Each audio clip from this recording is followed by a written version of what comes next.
nom c'est M. Ngoyi Ilanga Gérès. Je suis le point focal du projet, non, je suis le point focal du consortium au Kasaï central pour la mise en œuvre du projet COPA des transformes et centres des PME. La mission du consortium d'abord, c'est la mise en œuvre du projet COPA des transformes dans la ville de Kananga. Alors, le projet COPA, c'est un concours de plans d'affaires que nous organisons pour le compte du projet Transform, ici dans la ville de Kananga.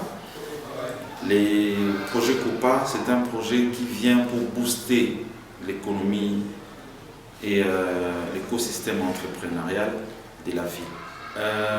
Pour la première cohorte que nous avons fait avec des PME, nous avons enregistré 390 entreprises.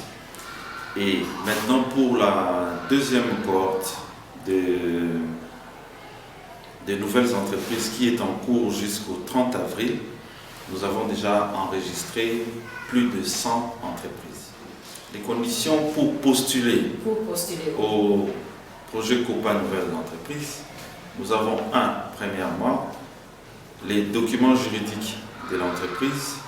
Donc, chaque entreprise doit présenter, en termes de documents juridiques, les RCCM de moins de 3 ans, les numéros d'identification nationale, les numéros d'impôt et les affiliations. Si vous avez aussi une autorisation d'ouverture, vous pouvez toujours ajouter dans votre dossier. Deuxième critère, c'est il faut avoir un plan d'affaires. Le plan d'affaires, c'est quoi? Le plan d'affaires, c'est les projets de l'entreprise rédigés pour ressortir d'abord la présentation de l'entreprise. Troisièmement, la présentation de l'offre ou le service que vous offrez et démontrer les difficultés que vous avez dans l'exercice de vos activités.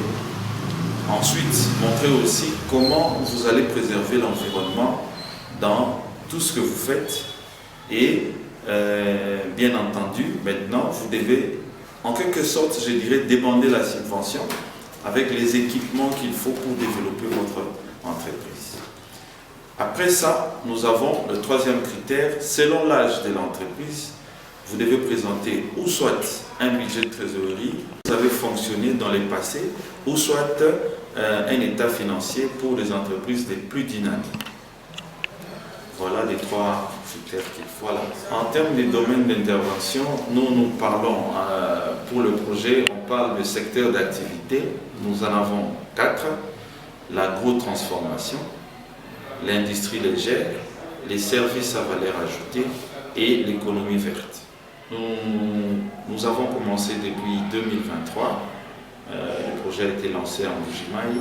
Nous allons jusqu'en 2028. Les avantages que les entreprises peuvent avoir et les structures, parce qu'il faudrait qu'on puisse faire la part des choses entre les structures que nous appelons les structures d'accompagnement, et ils sont là pour encadrer les entreprises.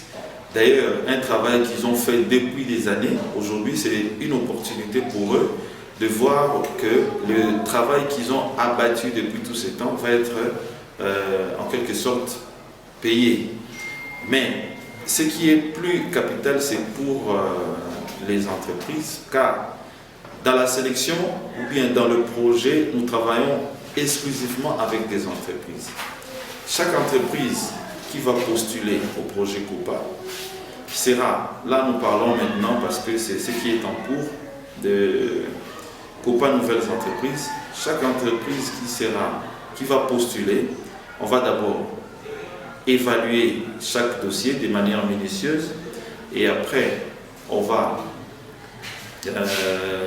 sélectionner les meilleurs projets, bien entendu, les meilleurs plans d'affaires.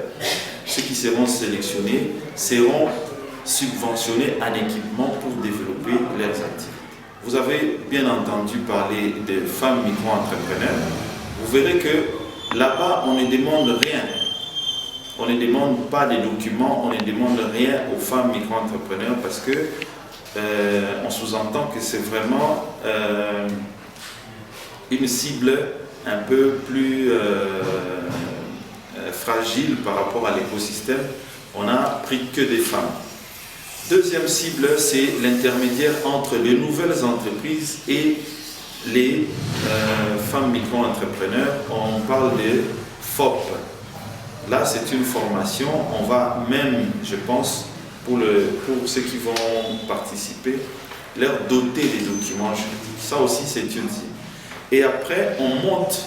Mais plus on monte, plus nous devons aussi ressentir les niveaux par rapport à les critères qui ont été mis en place, qui va d'office aussi faire objet de sélection naturellement. Si vous n'avez pas un document juridique, vous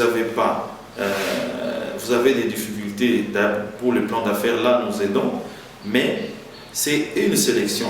C'est une sélection naturelle pour voir les catégories et toucher chaque couche. Ensuite, quand vous montez un peu, vous verrez que le projet a ciblé je dirais les grandes entreprises, les PME. Là aussi, il y a eu des critères, mais tout ça c'est pour vraiment respecter chaque couche et chaque cible. Dans chaque cohorte que nous avons organisée, vous verrez que il y a des différences. Ces différences-là, ce n'est pas pour faire souffrir la population, mais c'est pour toucher chaque personne par rapport à son niveau.